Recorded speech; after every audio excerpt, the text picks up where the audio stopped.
Hi friends, అందరికీ నమస్కారం. Friends, ఇప్పుడు అందిన వార్త ఆంధ్రప్రదేశ్ రాజధాని అమరావతి పేరులో మార్పు.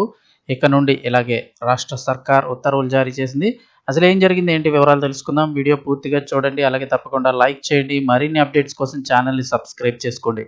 ప్రభుత్వం నుంచి వచ్చే ముఖ్యమైన అప్డేట్స్ అన్ని కూడా ఎప్పటికప్పుడు మన ఛానల్ ద్వారా మీకు తెలియజేయడం జరుగుతుంది. ఇంక వివరాల్లోకి వెళ్ళిపోదాము.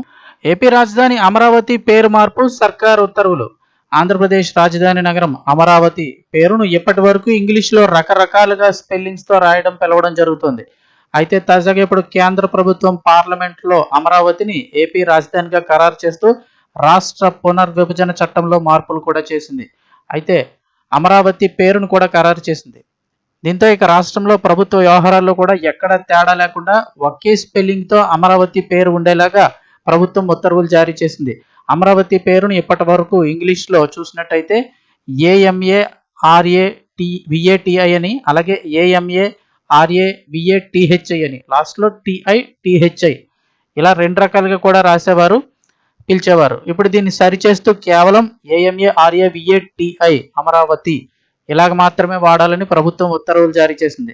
అమరావతిలోని రాష్ట్ర సచివాలయంతో పాటు HOD కార్యాలయాలు, జిల్లా కలెక్టర్ కార్యాలయాలు, అన్ని కార్యాలయాలు ఇకపై రాష్ట్ర రాజధాని పేరు లాస్ట్లో TI మాత్రమే ఉండాలి. THI కాకుండా TI గానే ఉండాలని, పేరు చివరిలో THI ఉండడానికి వీల్లేదని ప్రభుత్వం స్పష్టమైన ఉత్తర్వులు అయితే ఇవ్వడం జరిగింది.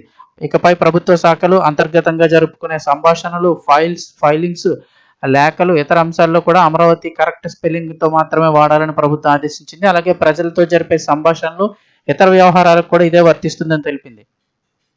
ఇకపై అమరావతి పేరు రాజధానిగా ఖరారు కాబోతోంది. ఈ మేరకు అధికారిక పత్రాల్లో కూడా మార్పులు చేర్పులు చేయబోతున్నారు. అలాగే ప్రభుత్వ కార్యాలయ బోర్డులపైన కూడా ఇదే కనిపించబోతోంది. ఈ మేరకు ప్రభుత్వం ఆదేశాలు కూడా జారీ చేసింది.